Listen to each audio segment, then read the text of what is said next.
More than 300 drivers in attendance. The biggest Stars Championship Series event in history at Newcastle Motorsports Park. King of the Castle. My name's Xander Clements. Welcome to the Stars Championship Series Mazda Motorsports Pro Show. OKN Junior is getting set to roll on this 1.2 mile Stars Championship Series national layout at Newcastle Motorsports Park, and enjoy the sky view here. What a beautiful facility it is, and the fact that it has housed everyone here so far is a testament to the crew on the racetrack at Newcastle Motorsports Park that have somehow, some way, once again, knocked a curveball of a massive grid out of the ballpark. And we are ready to let the rising stars of the Stars Championship Series loose for the OKN Junior Main. What a beautiful afternoon it could very well turn out to be, and what a race to start the year it was at Charlotte Motor Speedway. We are so glad to have you with us. Alexander Searle alongside me here in the booth as we get set to begin what will be the first of many main events on the day. Today's Mazda Motorsports Pro Show will consist of the OKN Junior Main to kick things off.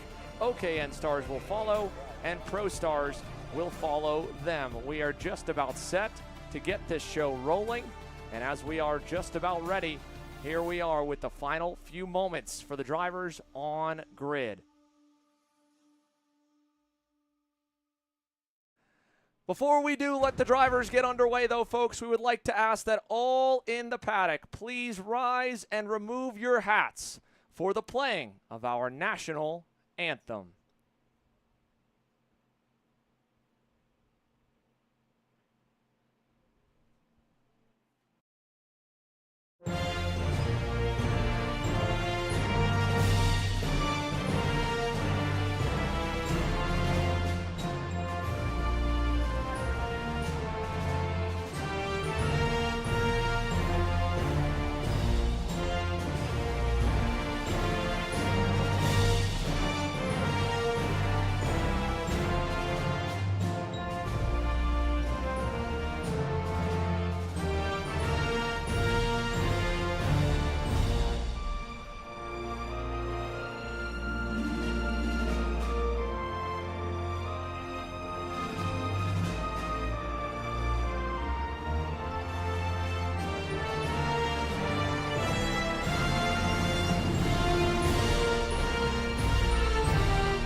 And with that, ladies and gentlemen, the OKN Junior drivers can begin getting set for action.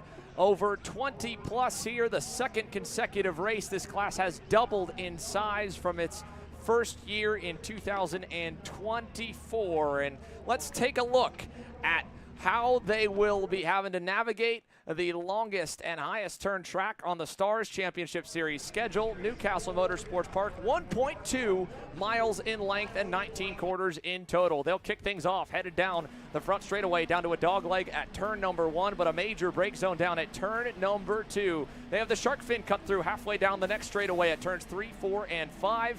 And then another major passing zone along with turn 4 is turn number 6 and turn number 8. Nearly every even numbered corner, and some even before that, are all opportunities to get on the brakes and try to get by your competitors. Then turn 8 lines up a massive run up and down the hill into the cell tower hairpin at turn number 11. The horseshoe section or bus stop chicane at turns 12, 13, and 14 and 15 lines up 4 90-degree corners that, Alex, while they look on screen pretty easy to get through, and talk of the weekend has been that the grip there is high. We've seen plenty of action and passes in turn 16 especially, but even down to the last turn. And today, with inclement weather and a bit of rain greeting the fields in the morning, it's definitely taken those grip levels down just a hair. Yeah, I mean, you and I both spoke on the KA Senior Pre-Final Group B. It's the last session that hit the racetrack before the OKN-J Pro Show here, and the grip levels look to be similar enough to what we saw towards the latter half of yesterday. But again, wet weather throughout the day has plagued this racetrack, and it's still not going to be to what these OKN-J drivers would expect to see from yesterday. So expect to see a little bit of grip struggles offline. As they begin to fire up and fire off, the track will clear, and we've got a little bit of a hiccup for one driver in particular. That's Troy Ferguson on the 143 Carblos Racing Team combo entry. They'll see if they can get him fired up and away. Gets him out from one of the National Motorsports mechanics. And this could get to be a bit treacherous right here for Troy.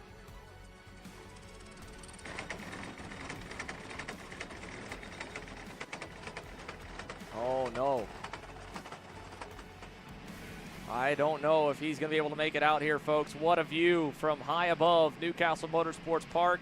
This is America's heartland. This is arguably the most recognizable facility in all of the United States. Every year we know we are headed back to the place that Mark Dismore built, and it has become a mainstay around the world over its 20-plus year lifespan, and once again it hosts the Stars Championship Series. It was the host venue of the inaugural event in 2020, one of the first races to get back going post-pandemic. And beyond that, it has hosted the series every single season. It has seen record numbers nearly every single season. And again, no different for OKN Jr. Unfortunate for Troy Ferguson, he won't be able to join us for the main event, but Royce Vega, the rookie, driving for Jay Howard Driver Development, will get set to lead the field to green alongside Nico, along with John Antonino. They'll be on your front row. Nico Katowski with a great starting spot from third. He starts alongside Little Sizzle, Isaac Malcutt. The field is just about ready, already closing up the gaps here as they head down the front straightaway. And here we go, getting set for action. OKN Jr., the lights are out, and away we go down to turn 2. Great start for the inside lane there. The outside row struggling to get going. Royce Vega at least able to hold on to P2, but Malcutt's going to fall back to maybe third or fourth. Make it P1 for Royce Vega. What a run around the outside of John Antonino as Cole Medeiros way wide through the shark fin there. He'll fall behind at least the likes of William Vitor there in 10th, maybe a little bit further back.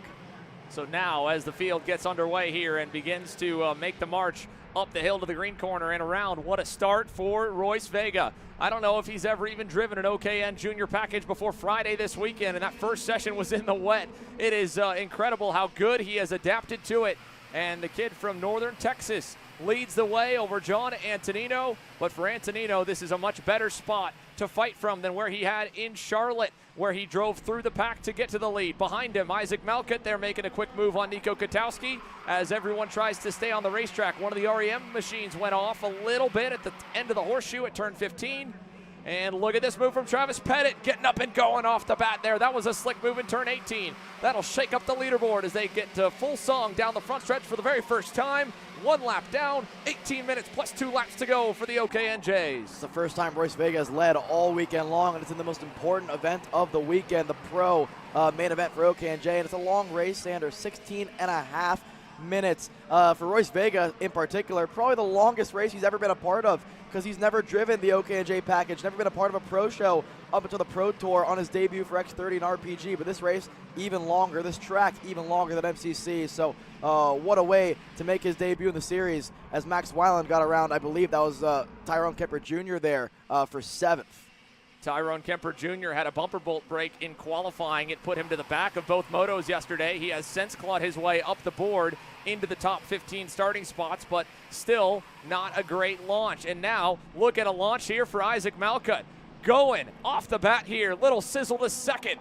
And the Midwestern kid takes over at a track that he has called home for many years now. Isaac Malcutt on that leading edge Motorsports. Tony Kart to second, into third for Travis Pettit. He'll slip on by John Antonino. He loves that turn 18 pass. 2 laps in a row. Pettit has been very sneaky to slide his nose in and make the move stick. And now you're in a really good spot if you're Pettit as we see a move. Samet, Weiland, and Kemper Jr. through on the likes of Katowski. Maybe even Medeiros as well around the outside. No, can't make it stick. So at least Katowski can stop the bleeding. But if you're Pettit, you might want to think about pushing Malkowitt for a little bit there, because you know the pace is there. You know Malkowitt's quick as well, and those two drivers, Xander, have been working together very well in both KA and OKN-J all race long. So kind of the outsider of the top three is Royce Vega. Royce Vega still has led every lap those since, and he has already made his impact on the weekend by scoring a front row starting spot here for the final as they battle again behind him. That's Cole Medeiros now trying to make up some moves. He goes by on what looked to be maybe Marco Samet up the road. That was Katowski. Indeed. That was Nico Katowski slipping backwards in a hurry. Was 5th across the line last time by. He'll drop all the way back to around 8th or 9th now here at the end of this lap. Arthur Barbe on the Speed Concepts Racing LN Kart in 10th continues to roll back there. Then it's Nathan Dupuis, who had a major moment in that scrubbed KA Junior initial pre-final, and arguably a rough weekend as well in OKN Junior. But 11th here early on, and a lengthy main event gives you a lot of time to make up for the mistakes or the woes of Friday and Saturday, especially when your lead pack looks like this. It is tightening up. Isaac Malkowitt is on the way forward. Yeah, Royce Vega, look out. Here comes Malkowitt, the likes of Antonino. Samet's in the mix as well, and Marco Samet's had a pretty quiet but good weekend throughout the, so far Saturday into Sunday now. So for Marco Samet, I don't think he's actually finished a moto inside the top 5. He finds himself 5th right now here for the main event, and Vega already going low into Cell Tower Corner with 14 minutes to go. You don't really want to defend this early on, but if you're Vega, I think your hand is forced early. I think so too. I don't know how he's feeling about it, but I think he agrees with you, Alex. He's already covering the low side, and that'll back him up. Great news for the back of the top 10. Bad news for the leaders up front. Antonino able to make a move back. He gets back to Samet. No, Samet answers back there in 18. Here comes Max Weiland and Tyrone Kemper Jr. getting by in turn 19. And the 100 moves back up to 6 as we have a challenge for the lead. Isaac Malkowitt there popping the inside of the asphalt and getting some airtime as he goes through turn 1. Travis Pettit follows. Style points for Little Sizzle there, inside and through, and that's not the first time we've seen drivers pop the inside right rear through the dog leg there, but what a move. Through goes Pettit as well, and now Vega's got to be careful because Marco Samet looks racy early on. This pack has grown. It was 2, now it's 3, now it's more like 9 down to Katowski, 1.5 seconds back. Nico Katowski able to just try and at least hang on and wait for the cart to come to him. John Antonino as well going wide, and those couple of 90s really hurt him on this past lap. You can see the gap from the back of the purple and chrome REM Cosmic of Cole Medeiros to the 9th place or 8th place driver in Antonino is about a half second. But a lot can change. We're still yet to get to the halfway mark. But at the early stage of this main, 2 drivers have started to elevate themselves. Isaac Malkowitt and Travis Pettit pulling away a little bit. What's the gap at the line? Half a second here for the top 2. These 2 have worked together beautifully this weekend amongst both the junior classes, and with more defending behind them, it may be down to the 2 of them. Marco Samet is feeling the heat from Mad Max. Remember though, 12 minutes to go in this one. You don't want to be too fast too early. You actually look back to 13th place Sebastian Rist. He's actually the purple man on the racetrack right now. Unfortunate for him, he's got a 4-second buffer to make up to get to this lead group. This will help though. This battling as Weiland through on Samet to 4th. He now leads this next train. Antonino through on Tyrone Kemper Jr. He's going to go back through now up to 7th, and there's Katowski. He was falling back early on in this race. A lot of that could be down to tire pressures as Cole Medeiros puts the pressure on Max Weiland, and he's through, and Samet goes as well. So with that, Max Weiland had to do all the heavy lifting and then left the door open, and Cole Medeiros walked right through it as Nico Katowski goes for a wild ride off the racetrack there at turns 14 and 15 at the exit of the bus stop. And look who is closing in. Nate Dogg, Nathan Dupuis back in 10th, is now 4 car lengths back from that main pack, edged by Tyrone Kemper Jr. at the end of it, although he's looking to go to 8th here as the rest of the drivers continue to look on. OKN Junior approaching halfway. For now, Isaac Malkowitt and Travis Pettit have the field under their command, and the fight is on for the back of the top 5. Antonino now through on Samet. That's P5. Medeiros up for 4th. Samet's going to try and answer back. That'll send Antonino to the weeds again, and off he goes back down the order. Weiland through, and here's Kemper. Here's Dupuis to take 9th away as well. It's been an unlucky couple of laps here for Antonino, just seemingly always on the wrong side of a pass. And again, left on the outside, and he falls to the tail end of this group. So Samet, Weiland now side by side. Kemper Jr., a driver that didn't have the greatest qualifying performance to his standards, missed the setup there, had to drive through the field in the motos, puts him in a decent spot, but not as good as Nate Dogg. I mean, he's making amends for a rough couple of motos, and he looks to be quick here. I mean, again, you want to clear these guys as fast as possible, give a chance in this one as Antonino back through on turn 17 on Kemper Jr., and his fight again, back through the field, goes forward for the second time it feels like in this race already.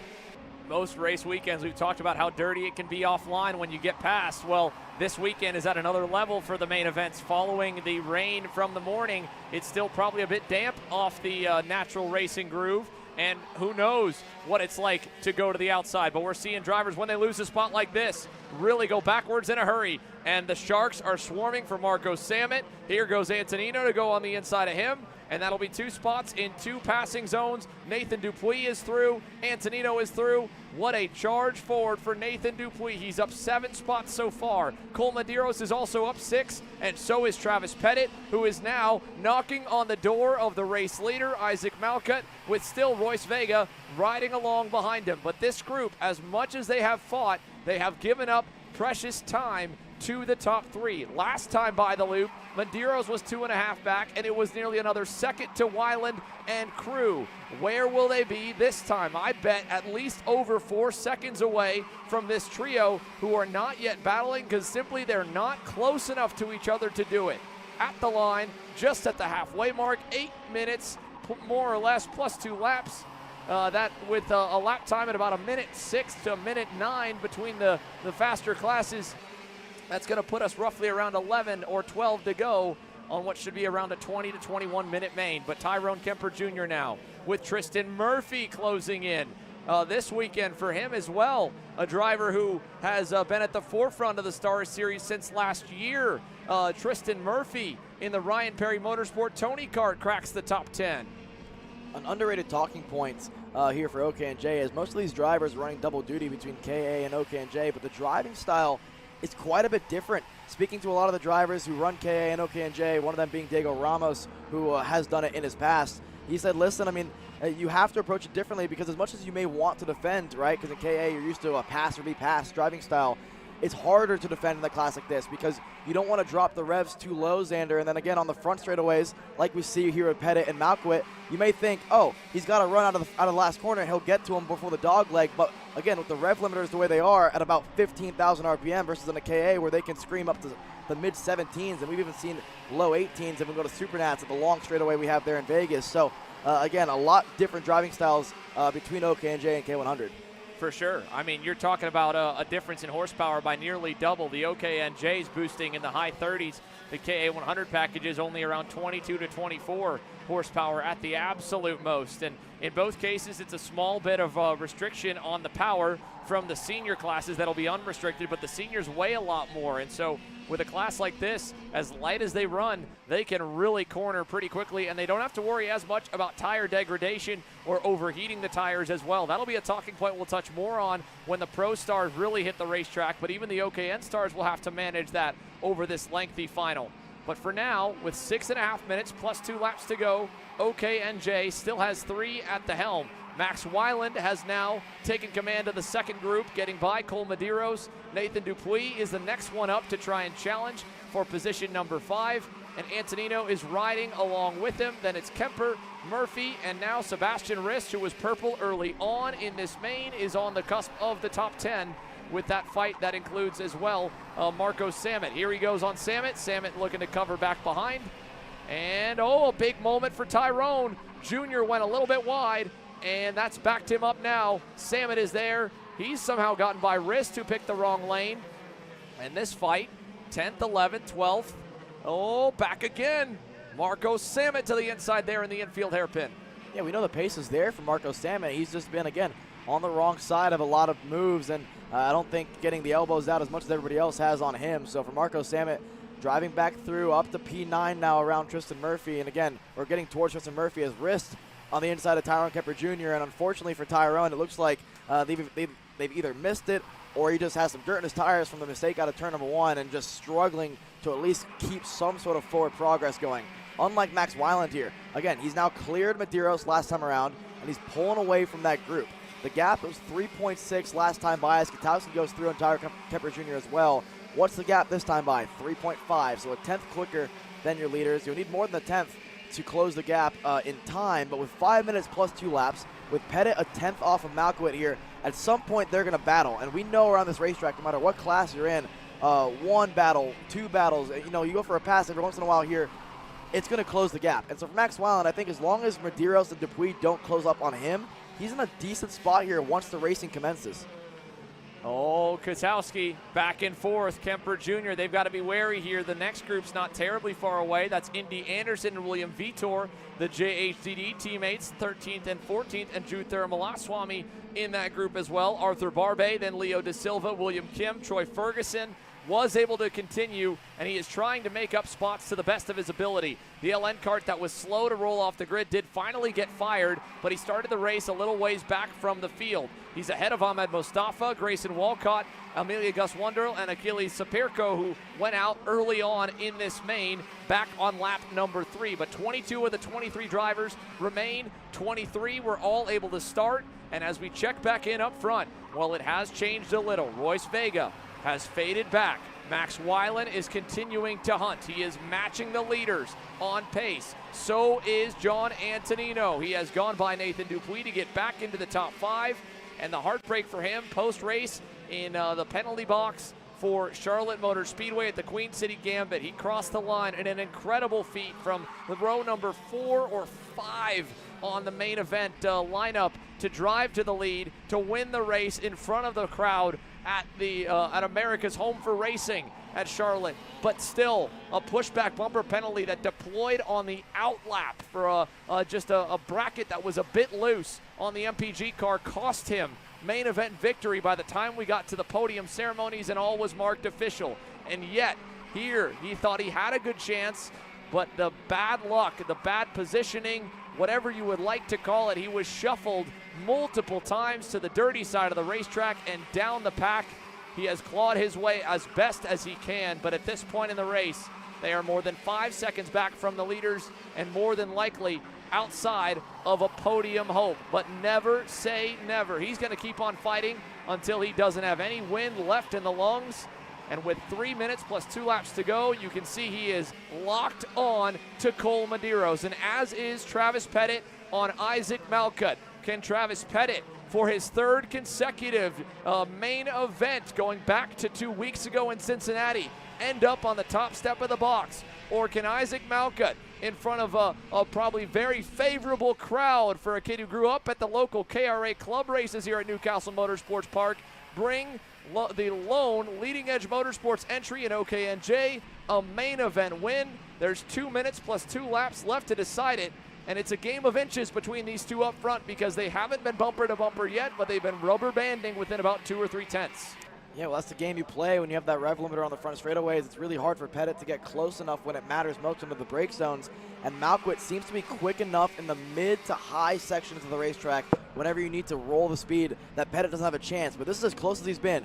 Through the dog leg into turn 2, decides not to go late on the brakes. There's no need to really make any risks this early on. There's still plenty of racing action to go. Probably about 4 laps, according to the timer here, to go here for OKN-J. And I'm looking back at Max Weiland. Last time by, he was slower, but 2 laps ago, he was quite a ways quicker than Pettit and Malcutt. And I think part of the reasoning why we're not seeing a whole lot of battling is besides the rubber banding effect where Pettit's getting close, maybe a bit of aero wash here and there, making maybe a mistake, where Malcutt's been more picture perfect, is they've realized that Weiland's getting quicker. I mean, he's starting to close that gap enough. Vega's fallen off the pace, and I think part of that is due to maybe a missed setup. And again, the longest race this kid's ever driven in his life.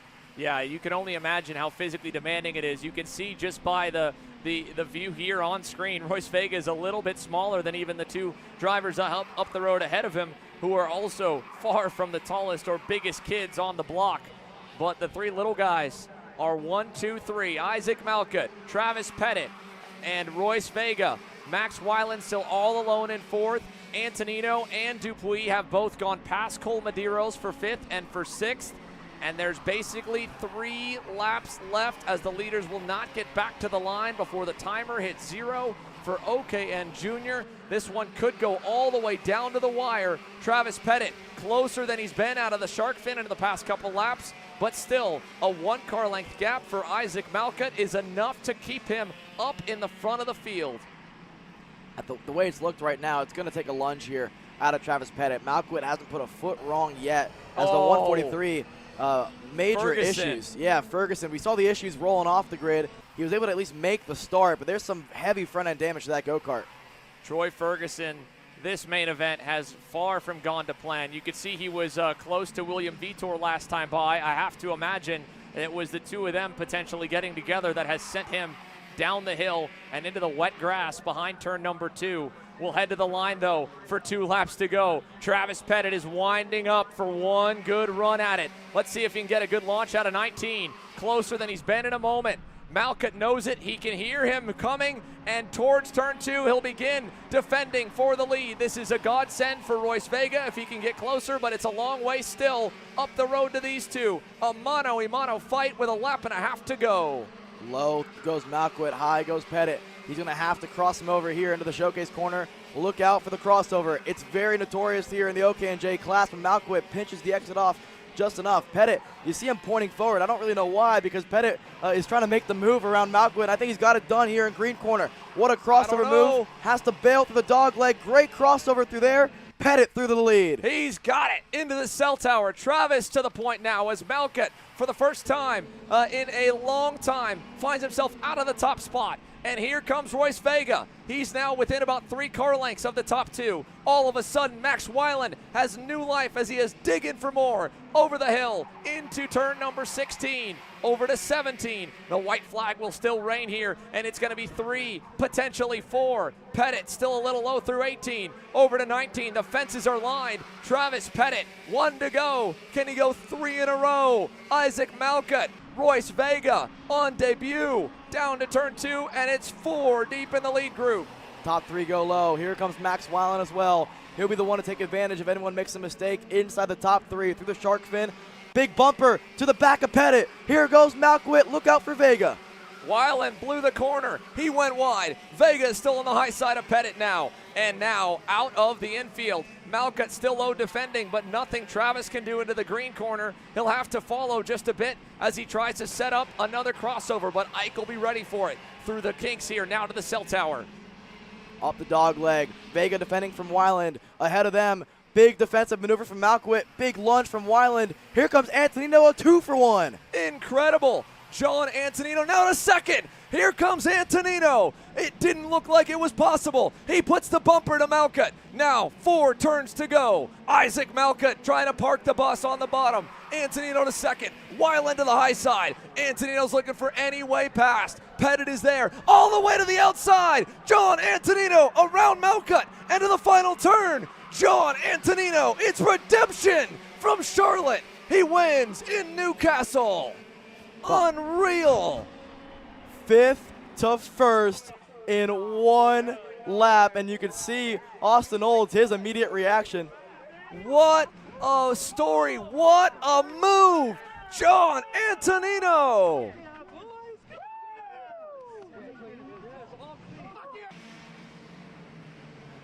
Unreal. That was his father, John Antonino Sr.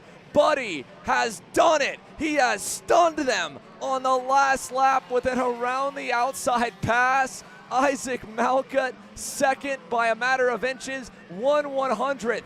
Max Weiland gets the final spot on the provisional podium. Travis Pettit 4th. Royce Vega in 5th, Cole Medeiros 6th, Nathan Dupuis, Sebastian Rist, Tristan Murphy, Marco Samet, the top 10 by less than 2.5 seconds at the line.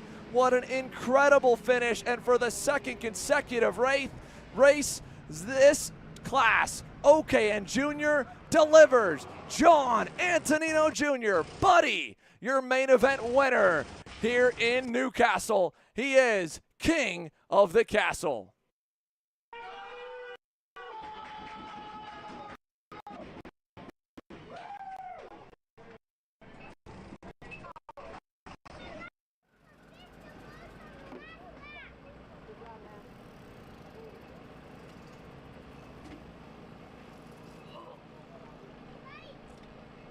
work our way back here to John Antonino. Buddy, where did you come from on that last lap? Are you kidding me? I don't even know. I saw them battling. I didn't even think I could get there in time, but yeah, I got there. I mean, this KR was on rails on those last couple laps, so yeah. I mean, right, that last lap was insane. Talk to me what it was like for in the seat. I mean, your dad's over here pumped up. What was that like? Yeah, I mean, so Max and Royce Vega, they got into each other a little bit into Scale Tower, and I was able to over-under them, and then going into the double left, I got under the Travis Pettit, and then I was in second.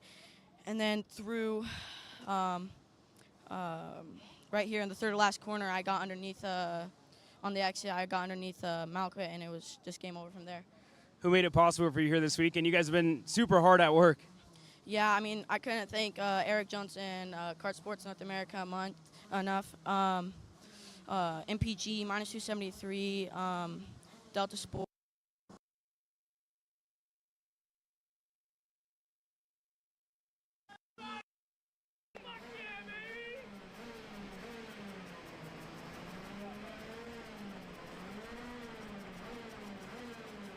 There will be a huge, huge crowd to join John Antonino in the celebrations after that one. What a finish for OKN Jr. My goodness. The MPG Motorsports driver from 5th to 1st on the final lap. Even he couldn't believe it. And an around the outside move. What a finish. The OKN Stars are getting ready for action here, and that's a high bar that has been set to back up here, Alex. Unbelievable, though. I mean, John Antonino put on an absolute show for us, like you said, and his companion there, Austin Olds, for the same team, looking to do more of the same. That's the driver that put it on pole position for the 2 motos yesterday. He talked to me before Pro Moto 2, said, listen, the pace is good on this MPG machine. I just need to, stay on the right side of some elbows this time around instead of getting elbowed out the way like he did in the first 2 motos. So look for Austin Olds to kind of make amends for that for the MPG squad, and then Overbeck as well, another driver that we can expect to see towards the front, pointy end of the field here at a racetrack that he knows very, very well and is very quick around this circuit. As the last couple drivers unload their go-kart off the stands and put them down on the grid here to get ready for OKN. OKN Stars here once again, just like the OKN Juniors, 20 plus in the overall starting lineup. And today it's a new front row from Charlotte, much different of the line on the grid. First of all, Blake Nash on the point in the Nash Motorsports EOS kart. He has been phenomenal, and the Nash Motorsports squad have him starting in the pointy end of the grid. Diego Ramos is ready for action as well. He'll join him on the outside of row number 1 as they begin to get ready and get their gear on.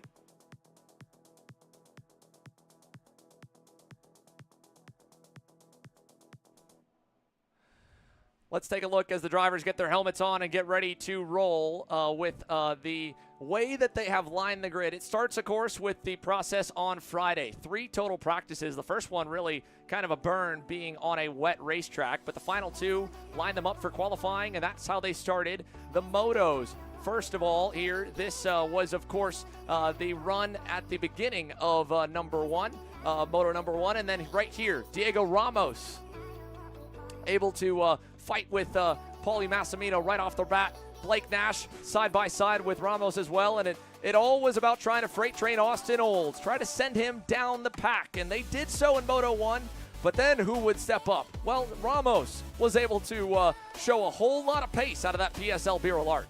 It was quick from the get-go there at that one. Like you said, it's a bit of a compliment to Austin Olds that these guys are treating him like this, and unfortunate for Gassiet Lee. I mean, it seems like Chase Gassiet Lee, he just keeps having issues with the OKN package, whether it's on the racetrack or off the racetrack. Henry Wheeler putting it to his old teammate there, Diego Ramos, through as well, and then Blake Nash. Out of nowhere, we spoke to him after qualifying, and he said, listen, there's more out of this EOS machine. He showed it through the motos.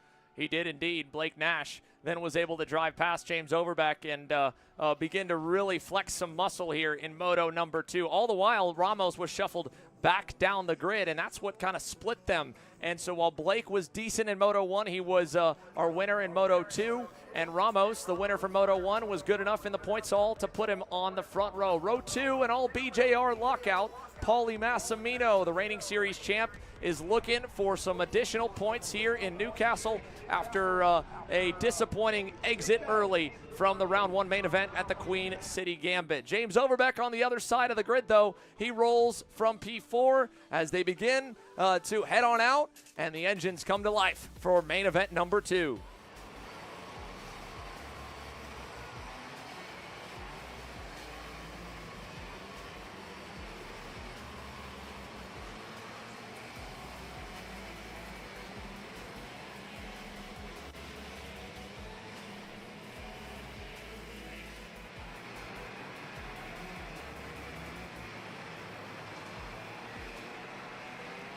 So the full lineup able to get going. A little bit of troubles there for Henry Wheeler. He was able to obviously get away, and we've got the full grid ready for you. 19 drivers, actually 20 in total. Blake Nash will be on the pole alongside Diego Ramos. Then it'll be Paulie Massimino and James Overbeck. Henry Wheeler starts alongside Austin Olds there on row number 3. And we've got something amiss for the 82. Is that Nico DeFillo? I believe it is on the Holtz DD. Gillard. So Nico DeFillo out of the go-kart trying to refire, not able to per the rule book. So sadly Nico will potentially miss out on this one. But one final look there at the grid and an overhead shot as Blake Nash is up the road from Diego and waiting for the rest of the pack to close on up. You touched on it in the OKN-J main there, where this class we're going to start to see some more tire deg play a factor, and then obviously in the Pro Stars it'll be a big talking point throughout that main event. But in this one as well, you don't want to shoot out like a cannon too early. You don't want to be too slow too early, because we see how difficult it is to make your way back through the field, like Austin Olds has shown in both the motos. You don't want to get shuffled out of the way too early on in this one. The clock starting here. The drivers are going really quickly down this front straightaway here, Zan. Looking for green. Blake Nash on the inside. Diego Ramos on the outside. 18 minutes plus 2 laps. OKN Stars, King of the Castle's underway. Olds in the middle there between Finn Bailiff and Henry Wheeler. Further back, more contact. Aiden Fox spun around at the exit at turn number 2. And just like that, the 2023 King of the Castle is out. And there's 2 more. Cameron Weinberg up and onto the side of Henry Wheeler as he drives down the berm. And 2 more are gone. Chase Gassiet Lee to the lead now as they exit the infield. No, that's Blake Nash. Or Blake Nash, sorry, yes. Blake Nash over Massimino Overbeck. Olds just got through on the likes of Ramos there. So Austin Olds to P4. So his charge is starting up here. You see Ramos give the point. He's saying, you know what, I'm not going to work with you. I know you're quick. Unlike the motos, the veterans are starting to let the young kid go.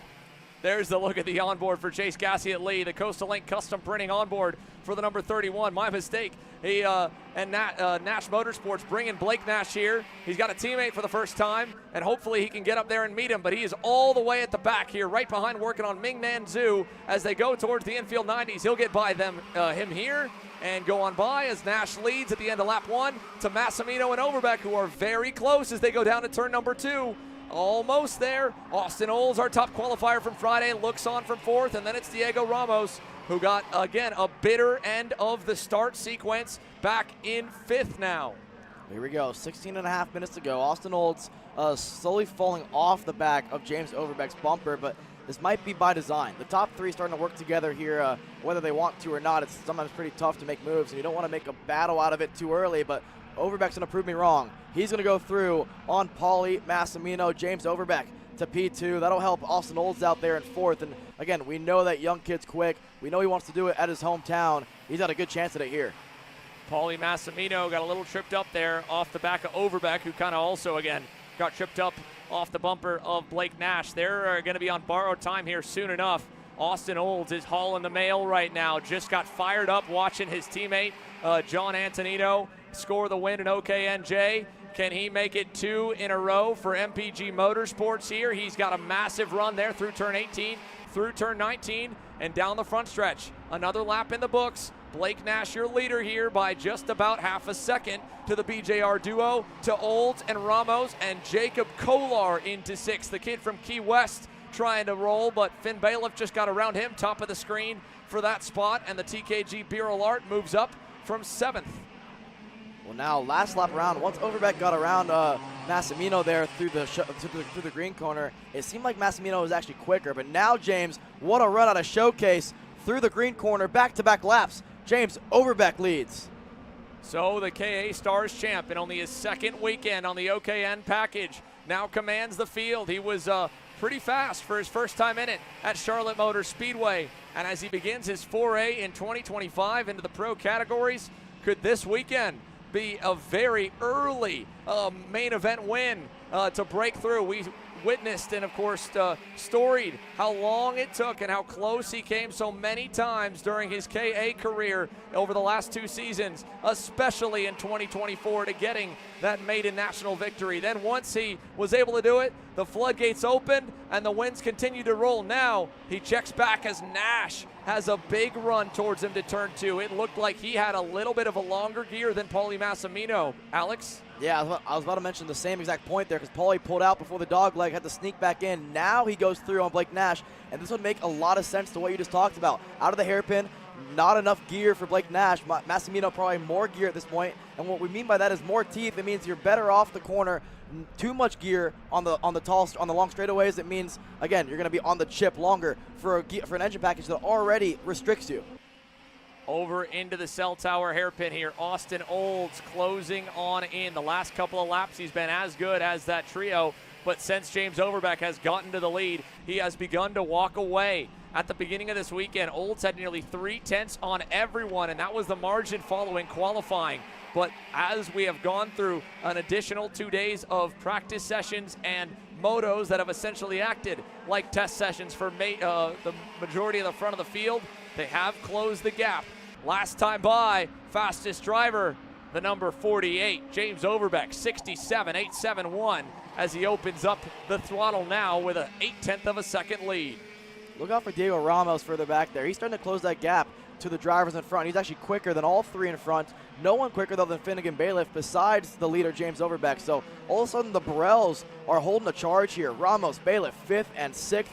Massimino starting to pull away from Ramos as Austin Olds struggling in the slower speed corners, noticing that quite a bit here, especially in the last couple of corners there, just could not get off the corner onto the front straightaway like he would have wanted to make a move on Blake Nash here. So this is a common occurrence here in the middle portion of the race, in this OKN class. You get a bit of a field spread, and then you get to see where everyone shines. At this point, you're probably getting a good idea for everyone's tire pressures, where everyone stands. I kind of worry for Overbeck if this pace is really what the 48's all about, or maybe it's coming on too strong, too fast. Yeah, I'm not sure, right? There's so much time left in this main, but I will say the one driver I'm equally concerned for is Diego Ramos. He does not look like he's as quick as the cars in front. Last time by, they all picked up more speed. He did not. A 68.12 to the leaders at a 67.8. Olds even at a 68 flat.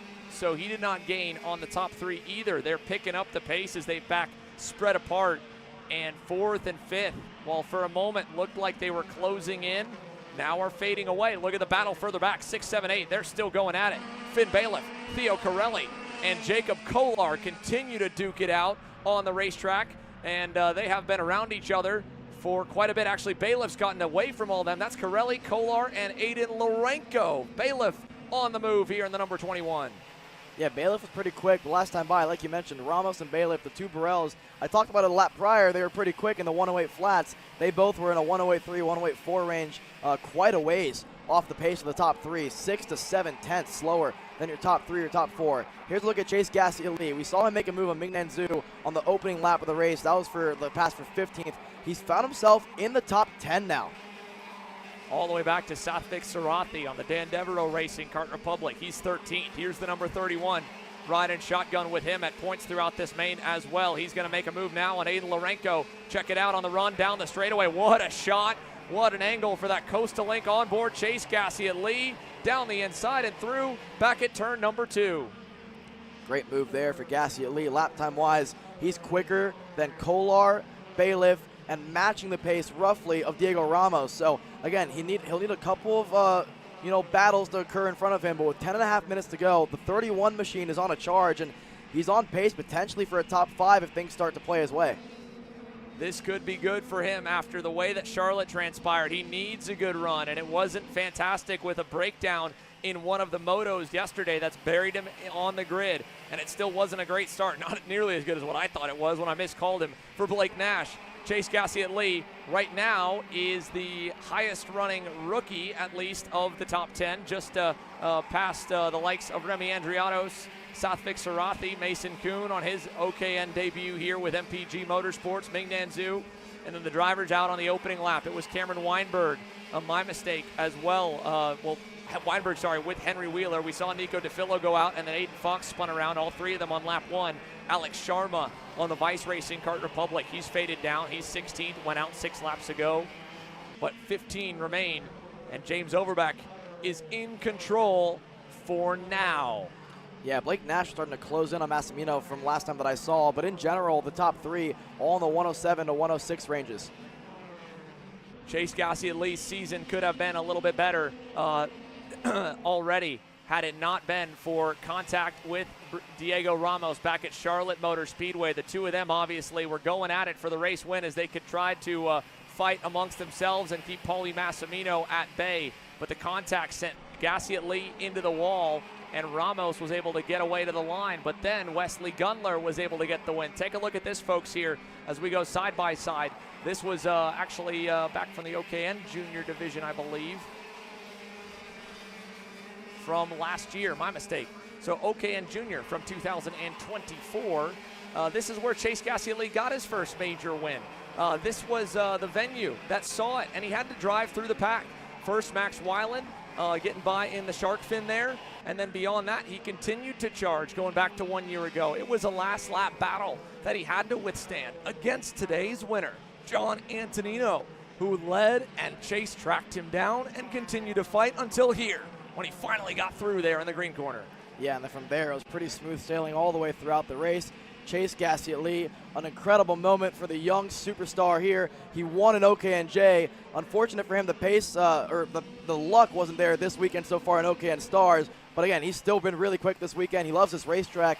I spoke to him on Friday and on Saturday. I said, what is it around this place that makes you so quick? He said, I just love rolling the speed in, and these tires allow it. The OKN package loves it. You love to keep the revs up, and he's really quick around this racetrack. He's on the bumper now of Jacob Kolar. Here's your top 3. They've spread out pretty nicely here. The last couple laps, they've matched each other. 107.6 for Overbeck, 107.5 for Massimino, 107.6 for Blake Nash. Again, an accordion effect. It's a high-speed chess game with a lot of minutes to go here, but go back to the OKN Junior main we just watched. We thought Pettit wasn't going to get close enough. All of a sudden, 2 to go. He closed that gap, but it mattered.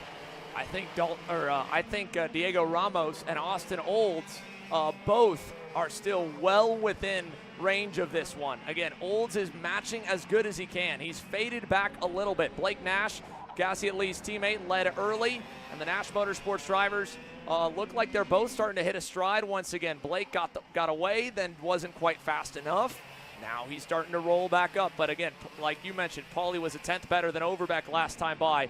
Both Blake Nash and Paulie Massimino this year have had to deal with the slightly longer mains in the Pro X30 class. James Overbeck ran it at the Winter Series, but the mains were still only 20 laps, 20 minutes. Granted, that's what this main is more or less lengthwise meant to be, but the extra couple laps here and having to manage your tires to be around for the end of the race, that extra bit of experience might pay off for second and third. Let's see what Blake can do here with a slightly longer gear. He's got second.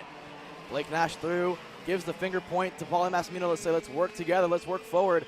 If you're Paulie Massimino, you probably don't want to listen to Blake Nash because of 2 reasons. 1, you want to win yourself, but 2, your teammate, your buddy, James Overbeck, is leading for a chance at his first 125 main event victory. So for James Overbeck, this would mean a lot here. For Chase Gassiet-Lee, we just saw the end of the onboard there. He just got around Jacob Kolar. That was for 7th. After that, now Gassiet-Lee's got about a 4-second buffer to that guy right there, Finnegan Bailiff. So it's going to be a bit of a charge for Gassiet-Lee to get any higher than that. On our screen, Diego Ramos. Now, you mentioned it. He still has a decent chance in this one. He's faded a little bit, right? A 108 flat for him, 107.7 for the leaders. So he's going to need some fighting up front. What's going to help, though, is I think Austin Olds has refound some pace now. He's in the 107 range as well, 107.9, same as Massimino last time by. And with 5.5 to go, Austin Olds can at least sniff maybe a little bit of the draft, probably a little bit too far back at this point to get anything out of it. But yeah, a 108 flat exactly for Olds. A 108.4 Massimino with a pass naturally there. So again, at this stage in the race, there could be a bit of tire saving going on as well. You never really know, but Austin Olds, the pace compared to what we saw on Friday in qualifying, a little bit less. I don't know if you can save all that much right now. Austin Olds back in fourth this far away with only 5 minutes plus 2 laps to go. That's not a lot of time still left in the main, so he needs to be able to drive back forward. Massimino still second and third, with Blake Nash now flipping the order of the two of them. Cost them a bit. They've now fallen outside of a second window to James Overbeck. But here's a look at the overhead cam. You see the two of them trying to hunt down the race leader. For Blake Nash, with the drop in the championship, if he performs and he wins today, does that mean that he wants to continue? Because he will be absolutely in the championship conversation if he can go and have another 2 good rounds. You get 1 full weekend to burn of the 4 on the season. So even though he wasn't with us at Charlotte, he will absolutely be an option to try and win the OKN Stars title. That's also, again, good news for likes of Massimino, for the likes of Diego Ramos. Even though Ramos still ended up second, it wasn't like it was an incredible weekend there. And I think, if anything, it puts all the more emphasis on winning, because you need to be picture perfect here to be able to perform.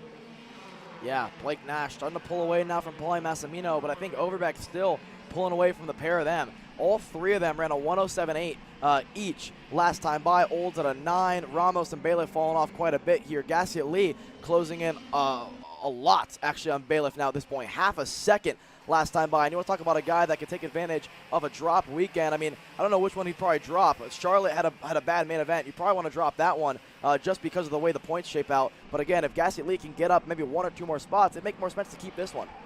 Yeah, it's 4x the points haul for a main event compared to the motos. You're talking only 50 points per moto race, 200 points to win the main. Here's Gassiet Lee. We watched him just barely get past Jacob Kolar. How about Theo Corelli inside the top 10 on merit here in the Maranello for Carbolos Racing Engines? And we haven't talked about Maverick McKenna yet either here in this main, but the J. Howard Driver Development Kart Republic is the biggest mover so far. He's up 8 spots from starting at the tail end of the grid. That is a solid run here in the works. And then Aiden Lorenko right behind in the number 29. We saw the contact that took his teammate Aiden Fox out of contention. Aiden is on the outside edge of the top 10. And he right now is still closing a little to Maverick last time by, 1/10 of a second better. Behind him, Remy Andriatos on that TKG Beryl Art runs in 12th in the number 32. They pulled well away from Sarathi, then Kuhn by himself, and Ming Nanzu as well. So this is the last kind of group on the circuit. But the pressure for James Overbeck is beginning to build. Last time by, Blake Nash, new best lap of the race, and I think he might beat it this lap as well. He's definitely pulled away from Paulie. 2 minutes plus 2 laps to go. The 64 is digging. Another 10.5 off the gap. 8/10 the lead from James Overbeck back to Blake Nash. He'll start to feel the effects of the slipstream, and we know he may have a little bit of an edge up on the BJR karts, because we've seen him look to be a little stronger at the end of the I-70 straightaway going to turn 2. They just got to the timing loop in time to maybe see an added 3 or 4 more laps onto this one. It's going to be touch and go to see that, but for Blake Nash, for his hopes, you better hope it's an extra lap or so, because that's probably what he's going to need to get to Overbeck. But you mentioned it, 2/10 quicker last time by. There's newfound life on board that Nash Motorsports machine, and part of it's because you have a rabbit in front of you, and you start to, like you said, you start to dig more, you start to feel more, you start to feel the draft more as well. And again, through here, Overbeck strings wide, pulls away, nice and easy through Blake Nash, but out of turn 14 and into 15, this is where the Nash Motorsports car is dominant, all the way down towards turn 2. The roll speed looks good. I don't know if that corner, though, was as good. James Overbeck is doing everything he can to keep the margin. I think this lap he's done a good job at it. Blake Nash from a 67.5 the lap before, that lap to a 67.7. He gave back up a 10th to Overbeck. He cannot afford to do that. You'll see how close he closes in the run to turn 2, but he's got to find a way to carry the gear. We think, from what we can see visually, that Blake Nash is on a slightly different gear ratio than James Overbeck, where he's a little bit better at the top end of the straightaway, maybe. and a little bit better for James Overbeck coming out of the corners. If that's the case, then the tricky part of the racetrack is done right there. The 3 major low-speed sections, besides maybe the cell tower hairpin here, he's got to be able to be as still as he can with the wheel. He cannot make any mistakes. It's a lot less forgiving. One single wiggle, one single slide, and he's already lower in the rev range. And we touched on it a little bit earlier in the week as well, that with the OKN package, it's a non-linear power band. The middle range of it is where all the speed and torque is. And so when you fall just 500 RPMs lower, it's exponentially different in the amount of power that you've got to the rear tires. But this lap looks good here, Alex. Granted, they're headed to the line. It's 2 to go. It's down to 6/10. He did pick back up 2.5 on that lap alone. It's not over yet. Blake Nash is giving it everything she's got right now. It's shades of Travis Pettit on the OKN-J main event before John Antonino ultimately won that race. But with 2 to go, it seems like the driver in second tends to just find more speed out of their OKN machine. And for Blake Nash, he's doing it right now. Who knows if there was a small mistake from Overbeck, maybe some exhaustion going on. Blake Nash, a bit of both. But again, getting the toe off of Overbeck, and at this point, the Kart looks good. You can't say the Kart doesn't look that bad. It's hopping a little bit through the dog leg through there, but again, as long as you can stay within 3 to 4 Kart lengths out of turn 14 and 15, you might have a shot coming to the white flag. Yeah, it'll be close. He's going to get a big run on the straightaway. He needs a perfect sector here to give himself a chance because he lost a lot of time in that infield hairpin this lap around. Overbeck really was able to open the gap. What a story here we've got. The California native, Blake Nash, on his Stars Championship Series debut, his first time in the OKN package in more than 2 years. And for James Overbeck, only his second ever weekend driving the OKN Stars package. His second weekend in the division. Look at the closing right there for Blake Nash. He'll get down to within 3 car lengths. James Overbeck chasing down his first career OKN Stars win in his second ever start. The 2-time KA champ on the cusp of history right here. Through Showcase Corner now, you just got to navigate the next 10 corners if you're James Overbeck. As his father and his sister working for us actually this weekend here, Xander, but his father, Matt Overbeck, I'm sure watching on very intently. Brandon Jarsakrak, the team owner of this team, has himself and Paulie Massimino to look after as well. But Overbeck with 7 corners to go. Nash is as close as he's been, but at this point, it's just 4 more 90-degree corners, and it wasn't long ago. James Overbeck worked a camera for us right here in this section of the racetrack. As he crosses through it for the final time, he's headed for home through the final 3 turns. James Overbeck on start number 2 gets win number 1 in OKN Stars. James Overbeck, king of the castle. What a moment for James Overbeck here. You see the thumbs up from Blake Nash. A bit of dejection almost looking on the helmet of Blake Nash there. You can probably see through the visor. He looks back, gives a thumbs up again. And for Blake Nash, on debut for the Stars Championship Series, a P2 finish. Massimino falls off to 3rd. Olds holds on to 4th there. Ramos for Burrell Art and PSL Karting rounding out your top 5. But for James Overbeck, the 48 gets it done. How about that? First main event Pro Division win for James Overbeck. And now BJR has 2 drivers that have stood on the top step of an OKN Stars podium over the last 6 main events. They have won half of them. Massimino with both Charlotte rounds last year with the Queen City Gambit and the Night Fight. And now James Overbeck wins round 2 at King of the Castle. But a huge kudos to Blake Nash. He gets the fastest lap of the race. He was charging, hunting James down all the way to the end. Paulie will join them on the podium. Austin Olds 4th, a consistent run and a great weekend to this point. And for Diego Ramos, it's another string of consistent finishes, but a top 5 from the front row is for sure a bit of a heartbreaker.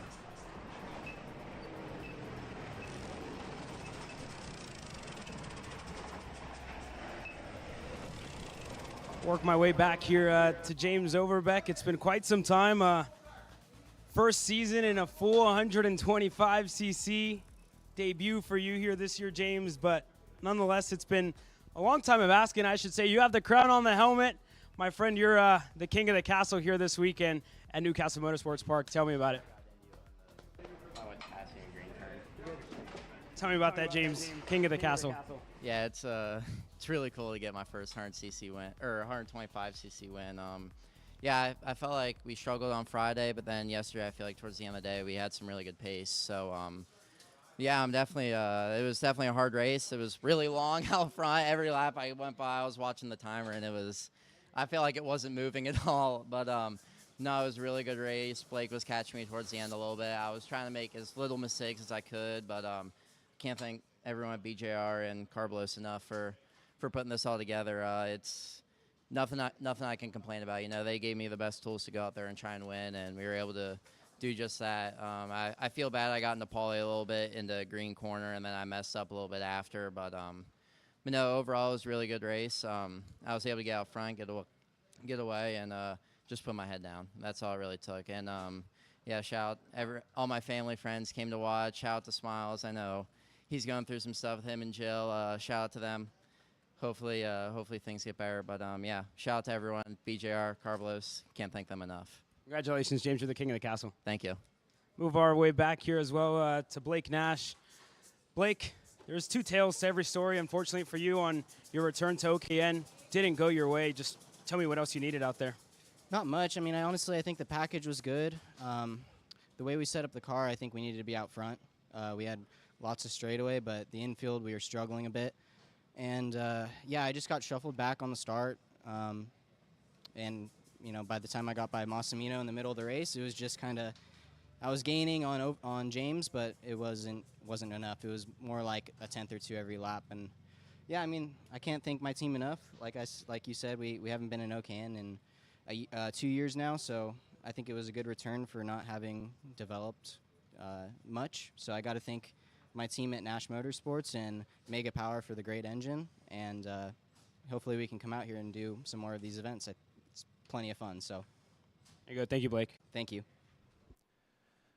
A heartbreaker for Blake Nash, takes him one spot shy of the main event win, but that's a heck of a way to make an impact and a splash here at the Stars Championship Series. One more main event remains here for the Mazda Motorsports Pro Show. It is the Pro Stars division, the gearbox category that has grown leaps and bounds in competition level over the last, well over from just round one to round two, but over the last 2 years, it has gone to international levels here. And while we do have our Pro Stars getting ready to go down on the front straightaway, we would like to ask for everyone to stand in attendance, as well as from round one at Charlotte to round two, the Stars family is down one member. You'll recognize his face. Bill Angel, one of our tech officials from the Stars Championship Series, passed away after round number one, and we wanted to dedicate this Pro Stars main event to him, and we'd like to ask that all, please, in attendance, rise and pay respects with a moment of silence as we remember our dear friend and Stars family member, Bill.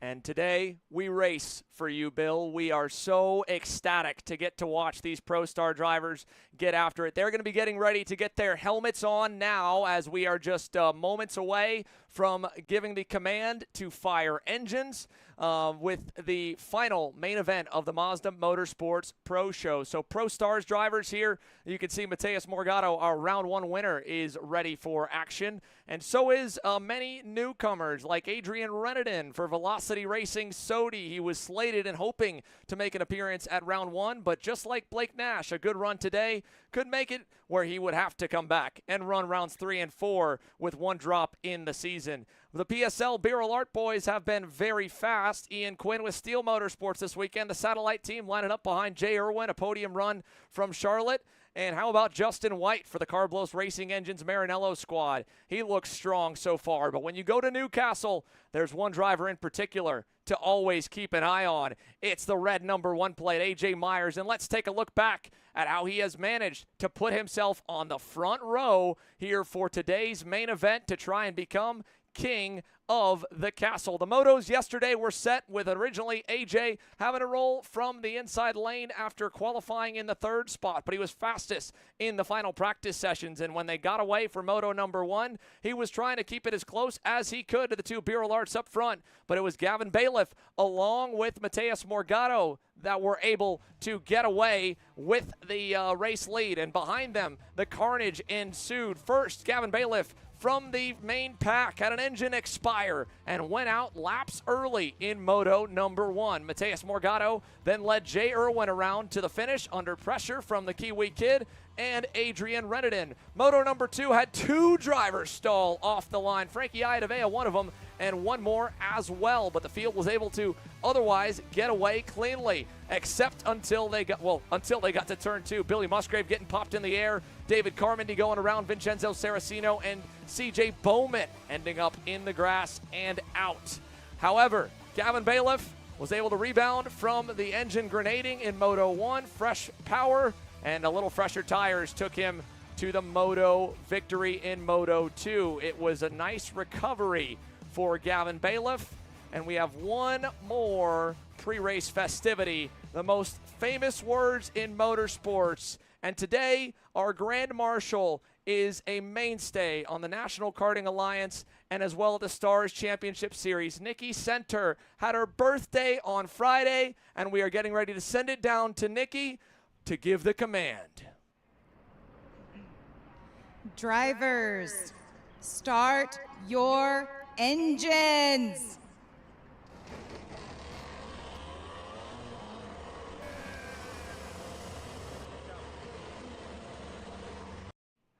And there we go. Pro Stars onto the racetrack with the Skycam ready for an 18-minute plus 2-lap main event.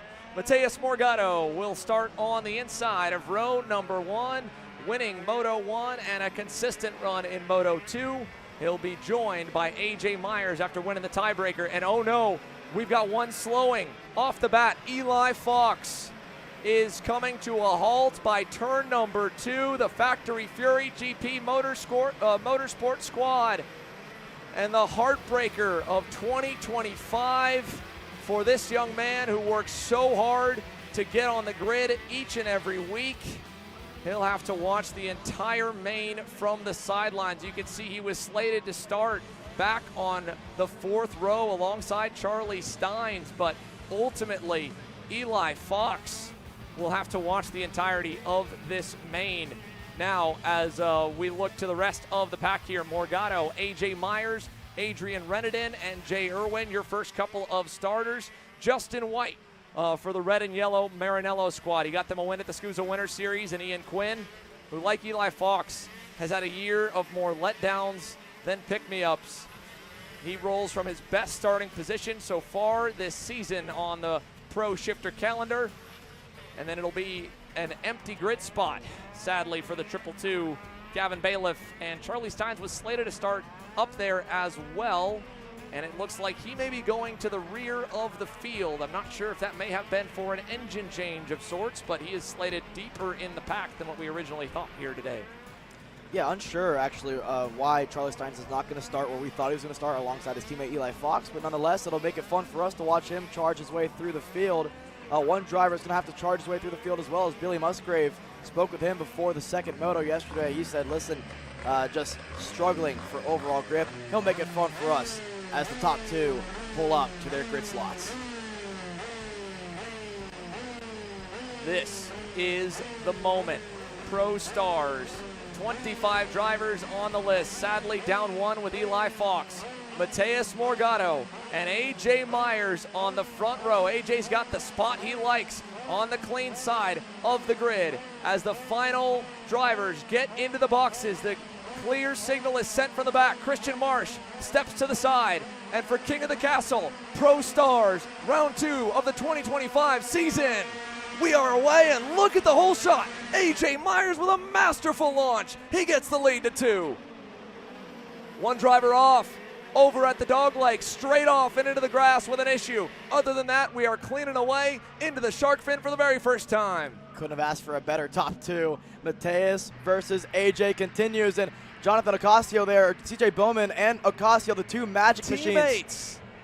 Man, Bowman barely missed out on the pond there, but luckily for him, at least didn't get in there. But two teammates off the circuit early on. There's Eli Fox's machine on the inside of turn number 1 as well. That happened on the outlap. But for Reneden, he's defending from Irwin early.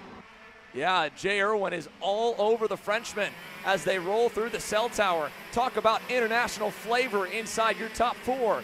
The U.S. leads the way here with A.J. Myers to Brazil in second for Mateus Morgado. France there with Adrian Reneden, and then right behind him, Jay Irwin from New Zealand. Ian Quinn now has gotten past Justin White to 5th. And one driver who we caught a little bit of in the motos there as Reneden continues to block there for P3 and White continues to put pressure on Ian Quinn is the man in 7th. Last year at the Clash at the Club, Billy Musgrave broke through for factory karts with a major win. He has been off the pace a bit this weekend. He's back in 7th though with a good start. He's a little ways back, trapped behind the 2 in front of him. I think he got Justin White there in turn 2, and we're keeping our eyes peeled here on the top 4. They are still very close as this race gets underway. Now Reneden looks pretty good here. It's on the back of Mateus Morgado. Musgrave's got around Justin White. Musgrave now already in the bumper of Ian Quinn down towards the green corner. Not close enough here, but Billy Musgrave, for a driver that's uncharacteristically been pretty slow this weekend here at Newcastle, he seems to have found pace, at least early on in this one. Long ways to go, though. 16 minutes plus 2 laps left here in this Pro Stars main event, and it's a big train behind Ian Quinn. Yeah, quite a lengthy one starting to form behind the 286. Luckily, since he's gotten past the Maranello with Justin White, it bought him a car length or 2 to Billy Musgrave. But the All-American badass, it was only a matter of time before the 5-time Supernats champ could figure it out and get rolling. And the same here for a former world champ and last year's SCUSA Pro Tour champ, putting pressure on last year's Stars champ. The number 1 plate is under pressure. Here comes Morgado, down to 2. Myers closes it off, and here comes the rest of the field closing back on in. Mateus Morgado stalking his prey here on A.J. Myers. I know he likes to go here in the shark fin, and Myers knows it. He goes low. Deja vu from 2024, Alex. AJ did not leave a single inch because if there is a sliver of hope, you know Mateus Morgado is going to send it. And here he is already. Nearly got the nose down low in the green corner. What do you think's going through A.J. Myers' head right now? Oh my, I'm not sure what is going through the Magic Man, but all I can think is right now he is praying for those tires to give him some more grip. Right now he cannot wait a second longer because he's got a pack forming of hungry drivers all lined up. 4 in a row here as we go to put 3 laps in the books. Myers to Morgado to Reneden to Irwin, and Billy Musgrave is on the charge. He is up to 5th as the factory kart machine has begun to find some speed. Billy Musgrave's the biggest A.J. Myers fan in the world right now. He hopes that A.J. can hold off Mateus for a few more laps, or at least he can get to this lead group. This will help. They're all going low. They're all going defensive. A.J. Myers does not look comfortable early on. Morgado throws it up the inside here in a shark fin. Not quite there. Another driver top of the screen went off back at turn number 2. Not sure who we lost there, but still the fight is on up front. Look at Adrian Reneden. What a send there for second. He caught the Brazilian sleeping. And now Velocity Racing and Sodi move up to P2. In the massive amount of talent that has gone through that black and orange brand over the last couple of years, the resurgence beginning with Terry and Harley Keeble in 2023. They have yet to score a major gearbox win. We thought it might have happened in the Supernats that year with Emilian Denner, who looked exceptional, but only to get cleaned out on turn 1 of the start. Reneden, when we asked him back a couple weeks ago what it would mean for this brand, he said it would mean almost everything. It would be so huge to get Sodi Kart on top of an American podium. But he's got an American chassis hunting him down as another one is off. That is one of the Maranellos. I'm not sure who we've lost there. Logan Hickman. And I believe maybe Osley Cheek might have been the other driver going out last lap. No, it was Miles Dano, or Annie Rule. Annie Rule went up and over the berm in turn 2.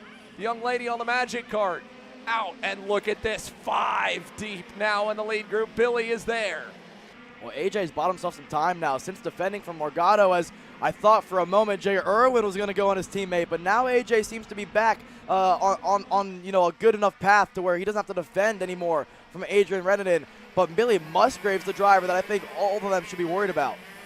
I think so too, Alex. I think Billy Musgrave is going to have a real shot at this one before it's all said and done. Reneden is still closing in on the Magic Man, and AJ said the big thing that they've been hunting for, what they've been searching for him to get back to victory lane is late race pace. He definitely doesn't have pace here early on. Did they really take a big swing on air pressure and setup, and for him on his driving to try and conserve and sacrifice the opening stage of the main to get the later stage? Look at Musgrave! Oh. No! The bumper catches behind the tire. He tries to dislodge it. A big send and attempt on Jay Irwin sends the factory kart man back down the board. And I thought for a moment Morgado was going to get a good run out of the shark fin. Not enough there. Reneden at least getting good enough forward drive out of the corners. Doesn't have to worry about Mateus too much here through the green corner, though. The only problem with Reneden right now is that rather than focusing forward, he's got to be concerned about the Brazilian, because through the dogleg into cell tower, I wouldn't be surprised to see a move here. But again, going low, going defensive, that's the benefit of having the shifter package. You can go low, you can at least use the diamond line and kind of catch somebody off guard. The same move that he did on Morgado is what he's probably going to have to try to do on AJ. Indeed, he'll have to catch him off guard. AJ's already defended beautifully here from the attack by Mateus Morgado in the opening couple of laps. And at this point in the race, if you're Mateus, you're just trying to stay there and wait. Conserve, conserve, conserve. Save as much as you can. Let these two ride it out and go deep on the brakes and burn up their equipment. But how about in terms of pushing Ian Quinn? As we look back, look at this move. Irwin tried to cover it. Musgrave had the rears locked. And right as Irwin went to slam the door, he crossed the bow and it clipped the front end of Billy Musgrave's factory kart. Smoke billowing off the tire and the bumper. He's now a good ways back. Gavin Bailiff has gotten past him. He's up to 6th, charging forward. He may be a threat at the end. He's only 2.5 seconds away from your top 4. There's a look. Ian Quinn is closing to the top 5, trying to match the incredible feat he had at the 2024 Queen City Gambit, going through the field to end on the podium. The Pirellis look good here. Morgado, Irwin, Quinn, and Bailiff. Bailiff went purple last time by a 105.8. What a late launch. Reneden through. He sneaks on AJ Myers, and he's through. Adrian Reneden, for the first time for Velocity Racing and Sodi, lead the way at the Stars Championship Series. Their debut with their star driver, and now he covers the low side. AJ Myers is ready. He tried to get a decent launch there. Morgado is all over him. Let's see if the Magic Man opens up. No, he'll keep it low, and so does Reneden through the infield. But a great exit for the Sodi kart has bought him real estate to the infield sector. Jay Irwin is still trying to play as respectful as he can behind Morgado. He has been gridlocked in the 4th spot, and it is a similar story to what he experienced at the start of the regular season in Houston. Yeah, Jay Irwin right now, he's quick, but not quick enough to really make a move like what we saw from Reneden on Myers. And again, just like when we called it, Xander, you got to catch him by surprise around Newcastle, especially AJ Myers. It takes a lot to make a move on him. Reneden made it look good through 15, and now it's Myers' turn to go on the offensive here, and Morgado's close. I thought for a moment he's going to do the same exact thing, and he tried it. He saw it work for Reneden, but again, Myers knew that was where he was weak, so he closed the door. You saw there with the drone shot, both of the red haulers are filled with team personnel watching along and rooting on their drivers. 4 of the 5 in the top 5. 5 of the 6 in the top 6 are 3 of the top 5 and 4 of the top 6 are Beer Alert machines. It's the Sodi that leads the way, the Magic in 2nd, and then Beer Alert from 3rd to 4th to 5th to Bailiff in 6th, and both the TKG hauler and the PSL haulers, they are full, watching and hoping that Mateus Morgado can find a gap and break through to go and challenge Adrian Reneden. Because right now, if he does not and AJ Myers can't find any more speed, Velocity Racing might be able to get away. You talked about it, right? AJ said, listen, the one thing they're lacking is that late race pace. I thought they might have found it here, but it looks like so far on the back foot, Morgado closer than Myers is to Reneden. Irwin starting to fall off here now to the clutches of Ian Quinn. Watch them head out of turn number 19, and then here they go as they race under the drone cam, the sky shot, as they go past the front stretch and over the dog leg. Ian Quinn continues to close. Here comes Morgado this time with a big send. It'll work. He gets to 2nd. Myers back to third. Here's Jay Irwin now to pressure on as they go to the shark fin. And now the round one winner can set his sights fully on your current race leader. We've heard Gavin Bailiff say it before. Morgado, he feels like, is the best under braking out of all the drivers here in the Pro Shifter class. Irwin now into the green corner. He's through, crossed over from Myers. Myers around the outside. Does he clear him? He just tries to here. Irwin's going to have to back out. Yeah, Jay realized it there. He didn't quite have the drive off. A lot of respectful driving between the pair, but that cost them valuable time. And now they are open to attacks from Ian Quinn as he's just been following and closing. And Gavin Bailiff the same. Still, though, Morgado has plenty of time to attack Renedin, and that could bring more drivers back into the fight. But the battle is on now for third. Myers to Irwin to Quinn to Bailiff, and the gap back to Billy Musgrave. Don't count him out, folks. Even with the tire trap behind the bumper, well, or at least a moment ago, something happened. Something just happened to Billy Musgrave. He has just dropped down the pylon by 3 seconds. He was closing. The lap before, he had brought the gap down by half a second to the race leader. I don't know what just transpired. I think actually what's happened is Musgrave's transponder has broken. Now let's take a look back here at the attempt and the side-by-side moment for A.J. Myers and Jay Irwin, or at least we were getting ready to look at it, but Musgrave appears okay. I think they are manually scoring the factory carts, man. And there he is in 7th, just going on by, I believe. In fact, I think they might have mixed him up with Eli Fox's transponder, because Fox, of course, went out on lap number, 0 on the out lap, headed down to turn number 2. Less than 6 minutes to go now for Jay Irwin. And again, the pace looks good for the Brellart, for the New Zealand driver, but I think at some point, Xander, you can't keep playing Mr. Nice Guy, because otherwise these drivers know they can kind of push you around a little more. Because to me, if I was Jay Irwin, that's the moment to get the elbows out on the Magic Man. We'll try to ID who we've got further back. There's your top 6. Let's see. No, indeed. Musgrave is falling back with a problem. He's now gone outside the top 10, outside the top 15, and I think whatever it was, maybe some damage incurred from the contact with Jay Irwin, it has finally come to a head. And so it is actually now Renedin to Morgado to Myers to Irwin and Quinn, Bailiff, and it is now, I believe, Justin White in that 7th spot. Then we'll find the likes of Gage Korn, the rookies, up 6 from 14th on the grid for Gage. What a run for Gage Korn, the 14-year-old, running faster laps than Mateus Morgado in this one, a 106 flat as Billy Musgrave into the pit lane. And gotta be a frustrating one for the driver that actually looked really quick in this one. You can see Caleb Viesca's down there. We'll see if we can get an update on the factory carts man, Billy Musgrave. Heartbreaker and an early exit as we head down. Let's hear what happened. Caleb. Thank you, Xander. Yeah, Billy, we saw issues with the front bumper. Was that what ended the race here? Yeah, I mean, we tried something different, and we were fast there, had a good start, and we're coming up on the lead pack while they were racing, and had a huge run on Jay. When I went for the move, he looked over his shoulder and just fully chopped me and pushed the bumper underneath the car. So, yeah, I mean, that's another red cart that has one coming. But all in all, we finally fast, so I can be happy with that, and I know what direction to go for next month. Thank you, Billy. Well, he didn't mince words there. Jay Irwin, obviously not on the good side right now for Billy Musgrave off of the move in turn number 2, but that's not what he's thinking about at all right now.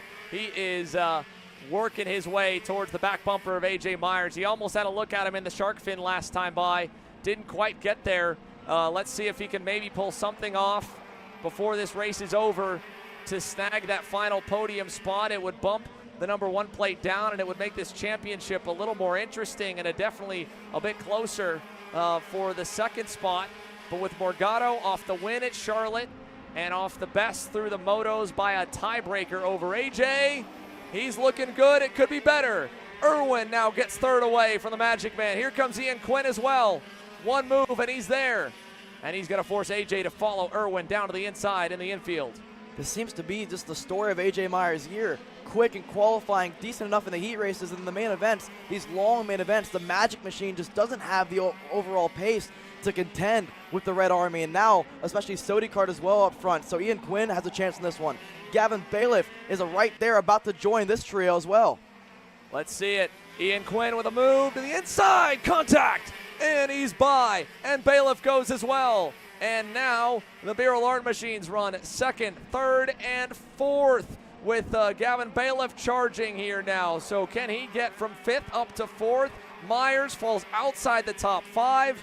This race is still far from over, but as you said, Alex, I don't know if it is going to materialize any better for AJ. It may change here for P4. Morgado as well is not giving up. He picked off 2/10 last time by to Adrian Reneden. He's closing for the race lead. Is Gavin Bailiff close enough to challenge? He is. He got by Quinn right there. Ian Quinn back to P5. Gavin Bailiff from the 5th row of the grid has driven his way to P4 with 3rd in his sights. This seems to be Mateus Morgado's strongest characteristic.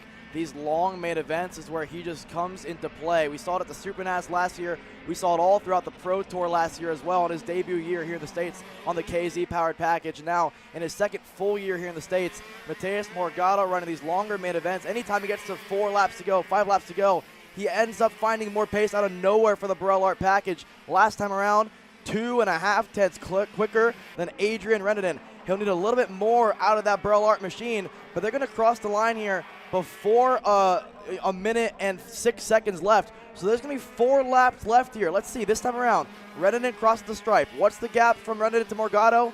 Matched him. So still 7 tenths Morgado needs with 4 to go. So from 1 lap gaining to then the next lap holding even, he needs more. But like you said, Alex, that has been the story of Mateus Morgado's shifter kart career here in the States, but he's never had to hunt down a fellow European champion like this, Adrian Reneden and Velocity Racing Sodi Kart. He said he felt like even in Texas when the kart broke off the line that he was stronger there than he is here, that this has been only their 2nd best weekend in terms of pace. But now, as Morgado makes a little error coming out of the cell tower, this could be the best weekend results-wise. It could be the first pro shifter KZ-powered win for Sodi Kart since the brand's resurgence 2.5 years ago. And it would come at the hands of a Frenchman for the French brand. They will get 3 laps left here as they make it just under the time limit. 15 seconds plus 2 laps to go. 3 remain. Reneden starting to pull the pin as he pulls a 10th back out on Morgado. Further back, the fight's going to heat up here between Bailiff, Quinn, and Myers as well. Last time around, Bailiff still quicker than the pair of them, but AJ Myers not going to let him go, and I'd love to see if AJ can get back to Ian Quinn because he's probably not too happy with the guy all in black. Yeah, that Darth Vader intimidator look here for Ian Quinn. He was sporting an all-black suit to match the black helmet and the stealth mode. Mark Steele Motorsports, Beryl Art, the stealth chassis as the Beryl Art brand that he has been with for so long has given him the honor of his own brand. And now Ian Quinn is ready to give it its best pro shifter finish so far on year 1 if he can hold off last year's champ. Along with that, the Marinellos are winding up for maybe a little duel. Justin White started good. Gage Korn, 14 years young, has already driven up 6 spots from 14th on the grid. He's on the cusp of P7 as we hit the line for the double stick. So battles looming for P5 and P7. Morgado still nothing more that time by, 8 tenths away from Reneden. Irwin seems safe. Here's Myers looking, not there in turn 2. And now Myers going to the shark fin corner, setting up Ian Quinn nicely to where he wants him. Quinn goes low, Myers goes lower here. That's the line that he's been liking all race long. The problem with that line, you don't get enough launch out of the corner to get good enough, close enough into the brakes on a showcase. So Ian Quinn doing good enough to hold on right now. And again, a great launch out of that corner. Myers just doesn't seem to have it here late in the race to challenge Ian Quinn. AJ Myers needs to at least claw back something. Last year's King of the Castle. This year, best through the motos, only lost the pole off a tiebreaker to Morgado, but he got the whole shot. He led the opening stages of this race. He tried to hold back the field as long as he could, but eventually it all went awry, and at least a 5th might be something. But for Adrian Reneden, he's got 1 more lap to bring it home, and it would be his first win on American soil in only 3 starts. It would be huge for the Velocity Racing Sodi Kart squad in their first full year. This is a monumental moment as they try to establish themselves as major players. And now with a shot, with a drop, maybe at the Stars title too, Alex. Yeah, I cannot believe this is that Stody has not had more wins in the KZ package than when they came back in 2023. Like you said, they've had Denner for 2 straight years. He almost won it last year, and that went to a Kart in the Supernats. But Stody has had great driver after great driver. Another one being Adrian Renedin, and now he's 7 corners away from finally making it happen in the U.S. Adrian Renedin was so excited to be here on his debut, his first trip here to the U.S. to race back in March. Then round 2 of the SCUSA Pro Tour 2 weeks ago, and staying here, gelling with the Velocity Racing Sodi team on their 3rd race together. He will bring them to victory lane. Adrian Renedin is king of the castle in Pro Stars. Morgado P2, back to Jay Irwin, Bailiff, Quinn, Burrell, 2nd, 3rd, 4th, and 5th. The Magic Man in 6th, and Gage Korn on the final lap of the race, 7th, as I believe there's an issue. Must have been for Justin White. He's falling way down the order. But for Gage Korn, yeah, Justin White getting word here in the shark fin on the final lap, a DNF for the Maranello driver. But on one end, there's woes for Maranello. Another, there's celebrations for the 14-year-old Gage Korn, a top 7 for him, a career best finish, and he rounds out the race with the best lap of the race. Saraceno in 8th, Steins and Truly Adams, your top 10. But here's a look at the 212 machine, the man of the hour, Adrian Renedin for Velocity Racing and Sodi Kart USA. You can see him taking it all in. There it is. He looks at the crowd, looks at his team on the fence line, gives the fist bump. You can see what it means to him, and for a driver that's still getting used to it here in the States, I think he's finally, taken to it. He's hanging out with the Sodi team, like Xander mentioned, just gelling with the entire team, and he's gelled with them perfectly now at this point, and gives a nice little peace sign to the camera as well. Adrian Renedin loving every bit of this, and the pace was there all weekend long. It's good to see him finally put it together.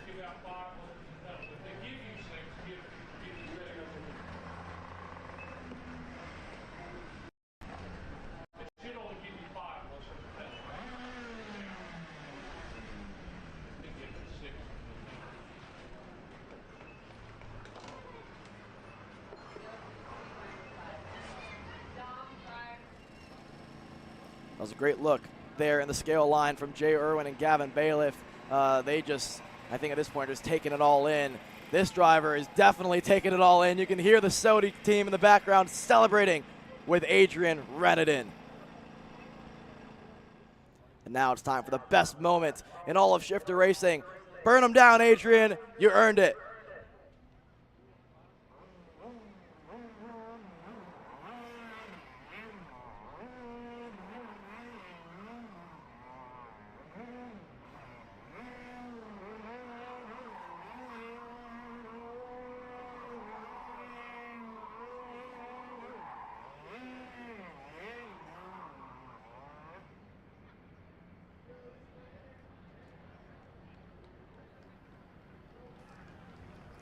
Adrian Renedin and Velocity Racing Sodi Kart, event number 3 and the Stars Championship Series debut for both of you. Adrian, what a lengthy main, 18 minutes plus 2 laps. Work your way through the field to be able to get into position. And now, Adrian, you're a winner on try number 3 here in the United States. I can see the smile on your face and obviously the exhaustion. First of all, talk to me about how tricky it was to get to the lead early on. The track was quite good. I was just behind Morgado and Myers. Morgado tried to pass, but he can't do it, so I take my opportunity to overtake him in the left. The pass was good. Then I make a few laps behind Myers, trying to find the good opportunity to go, and when I find it, I don't think about it, and I just send it. Talk to me about what this means. We caught up with you a couple weeks ago and the development, and you said even earlier this weekend, you guys felt even better on weekend 1. How cool is this to bring Sodi Kart, their first win in multiple years here in the U.S., in just the start? finally. I mean, for the team, it's just incredible. I'm really proud to the trust they put in me, and I think I showed that I can do great things. Well, Adrian, who else would you like to thank here for making it all possible? First, all my team, Velocity Racing, with Ruben as the head coach, and my mechanic, Florent, and my engine tuner for this week, Carlos Motors. Congratulations, Adrian. Thank you. Adrian Reneden, king of the castle. We go to you in the scale lines, Caleb. Thank you, Xander. I'm standing by here with Mateus Morgado, our second place finisher. Mateus, walk me through that race. It seemed like you just couldn't make you couldn't get the move done there. Yeah, I started there in the inside. Since yesterday, I've been struggling. So AJ got me in the start, but I know we had a great speed. I was just worried with Renadan. I know he had a very similar speed to what I had, so I mean, all the race I was thinking he was my battle. I caught AJ blocking a bit, but normal stuff of race. I mean, when you're there in front and you see the guys catching you block. That's super normal, and I couldn't get through, so Renadan got through me and managed to pass AJ and took advantage, and I think we kept that space between the race. Maybe I catched some laps, he opened some laps, and we had very similar pace. So yeah, really happy with the work of all the team. I think all the team been working really hard to achieve good results, and as a team, seeing other Bureau Arts there in front with us is great for the team. It shows that our package is one of the best, if not the best. Every race we are there fighting. So yeah, really happy overall. I think it was good for the championship, so we keep going. Thank you, Mateus. Thank you.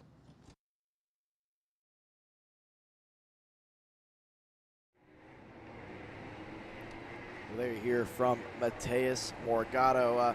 Still a great result for Mateus, but like you mentioned, just not enough there to get to Adrian Reneden. Let's take a look back at the Coastal Link custom printing recap here from your Pro Stars King of the Castle Maine as we get set to close out the Mazda Motorsports Pro Show. A heartbreaker for Eli Fox on the Factory Fury GP Kart Motorsport entry.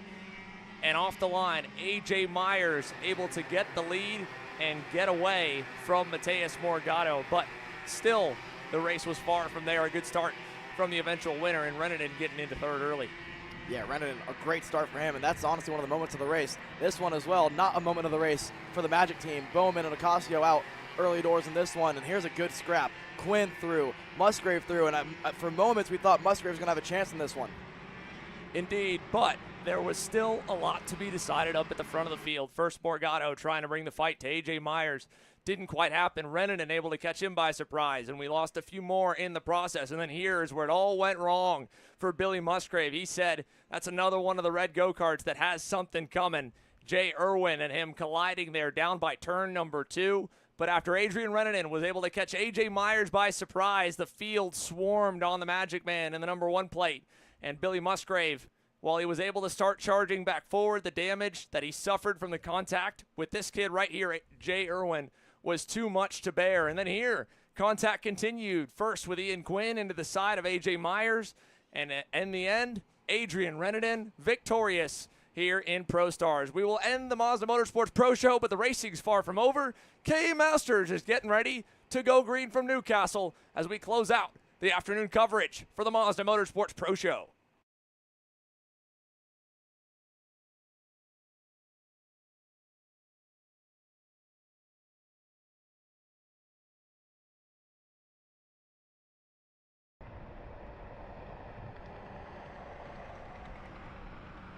Ready to go green.